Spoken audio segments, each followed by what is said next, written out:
Hello, everybody. Another amazing day. It is an amazing day, right? It's 11:30 a.m. on this Thursday, the 7th of April, 2022. It is time once again for our Midday Mindful Moment. I'm Reverend Jonathan Zenz, the minister here at Unity of Tucson, and this is the opportunity we take every single Tuesday through Friday, right in the middle of the day, to affirm life's good and to engage in some spiritual practice together. Why? Well, when we engage spiritual practice on a consistent and regular basis, at least what I have found is life gets better. My life has gotten better. How about you? Whether you're watching live or on the replay, I would love for you to post a comment. Let me know you're here. I see that Wayne is here. Always good to have you join us. As you put those comments through, I will offer this reminder. It is to say, you are love, you are light, you are life. You are magnificent. Absolutely magnificent you are. And I'm grateful that you shine your light and share your magnificence. Hi, Sue. Grateful to see you here today as well. So what's coming up for me today? So I did this thing a little bit earlier today. And that was, I went back and I was kind of looking at the history of the Midday Mindful Moment because I started thinking, I've been doing this for a few years now. Like how long, like when did I actually start this? And I actually found the start date. It was in January, February, March, April, May, June. It was in June. I can count. It was June 24th, 2019. June 24th, 2019 was the first Midday Mindful Moment. And I went back and I looked at that video and it made me laugh because I look so weird and odd and like I didn't really know what I was saying. It was just like, I'm just going to do this thing.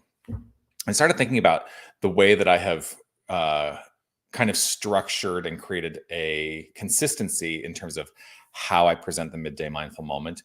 And it made me start thinking about the way we create structures for consistency in our lives. Go with me on this. Let's just see where I'm going with this. So we create structures because they're comfortable, right? And sometimes we need to break up those structures because ultimately what is always ahead of us is that blank page. It's that blank page of potentiality. And sometimes if we're rooted in a consistency, it may or may not be in alignment with what it is that is for our most magnificent expression. So in what ways might you have developed? And here's the thing, it's not to beat ourselves up around the way we have done this, but it is about opening ourselves up to the potential that there could be something we're missing out on if we're keeping our focus narrow rather than opening it up. Our focus becomes narrow when we limit our expression and experience through consistency. Who was it?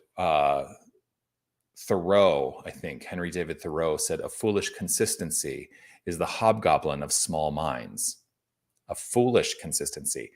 Now, let's be very clear. He's saying a foolish consistency, a consistency that is repetitious in a foolish way is the thing that can limit us. That's the thing that can limit us. So consistency is not inherently a bad thing. In fact, we rely on consistency to live our lives. If we had to rethink in every single moment, every aspect of our function and expression and experience in this thing called life, it would be probably too much. So there are habits that we develop that are supporting us. So a foolish consistency is the thing we're talking about, the things that we maybe have narrowed ourselves off to so that we feel safe and secure, but maybe there's something else over there or over there, opening ourselves up to the magnificent blank page before us. And that's the great news.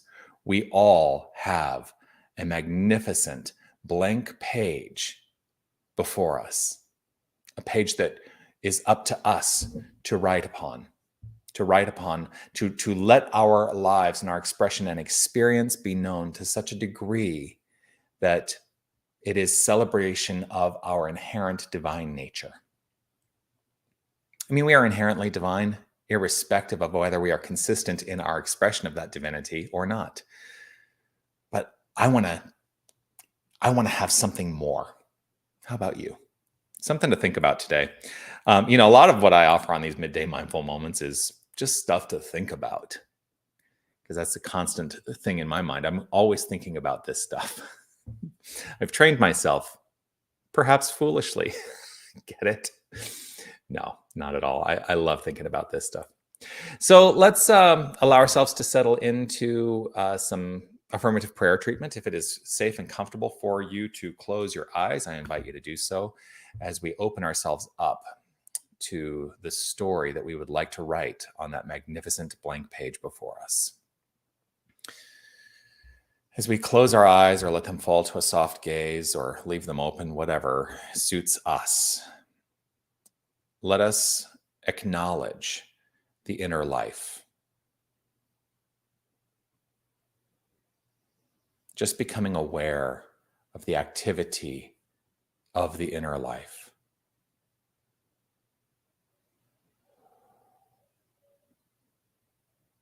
And as I deepen into an awareness of the inner life, I live in the place of faith and trust that this inner life is flowing forth as the expression of all that is in the exterior. The experiential life, the circumstantial life, that is all the result of that which is within. My thoughts, beliefs, feelings, all of it construct the experience and expression of life. And I know this is so because there is only one infinite power and presence that is consistently constructing itself into expression. There is God and nothing else. God, the infinite principle, the infinite creative power, the infinite light, life, love, and magnificence of all that is. It is inner harmony and outer expression of that harmony.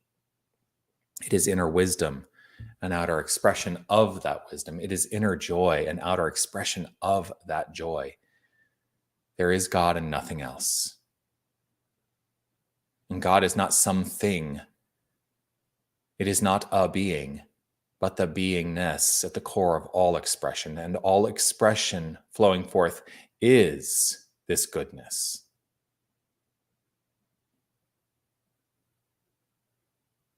And this is who and what we are. This is our core identity. This is the beingness of each and every one of us. We are the power, we are the presence, and we are the principle of this God life force energy flowing forth as expression. This is our identity, our core, our wholeness. And knowing this is so, I speak with the authority of divinity. For that is my DNA, divine, natural authority.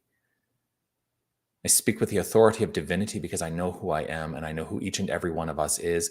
And so I speak my word on behalf of each and every one of us that we lay down those foolish consistencies and allow ourselves to write upon that magnificent blank page of potentiality, that which we require in and as our experience. I shake off the limitations that I have built up around me and trust in the flow and the function and the light and the life of divinity. I do so with an open and grateful heart, knowing that this blank page before us is meant to be filled by our goodness, by our light, by our life, free of any constraints. All is well. And so with gratitude in my heart and overflowing, I simply let it be. I relax, I trust, I know, I let it be so, and affirm it as so by saying, and so it is. Amen. And abracadabra. Oh. And there we have it. I haven't said abracadabra in a long time. It's all words, right? I'm always grateful to spend this time with you. Always grateful to spend this time with you. You are a blessing to me, and always look forward to this connection that we get to have every single day. I do want to say hello to William and Anita and Marianne and Annie. Grateful to know that you have joined as well. And look forward to seeing you all again tomorrow for the Midday Mindful Moment. right here on Facebook and on YouTube. Whichever Facebook channel or YouTube channel you're watching on, I'll be back tomorrow at 11:30 a.m. Do continue to comment, like, and Sue, we said abracadabra at the same time. I love it. Do continue to like and follow if you don't already follow. Then the good thing about following is that you should get notifications when I go live. That's the benefit of following. And share the prayer. Let's share this understanding that we get to write this magnificent story of our lives and unfold outside the limitations of a foolish consistency. Let's let everyone know that that's the potential that we have within, because we are that power, we are that presence. All right. I look forward to seeing you again tomorrow. You can also join me Sunday morning, 9 a.m. for guided meditation. That's virtual at unitytucson.com/livestream. And both, you can join virtually or in person for our 10 a.m. celebration service on Sunday here at Unity of Tucson. Becky, loved that. Thank you. You can always rewatch if you missed the beginning, but you probably caught it all. All right, that's it. I look forward to seeing you tomorrow. Peace and blessings to you. Be well. Bye.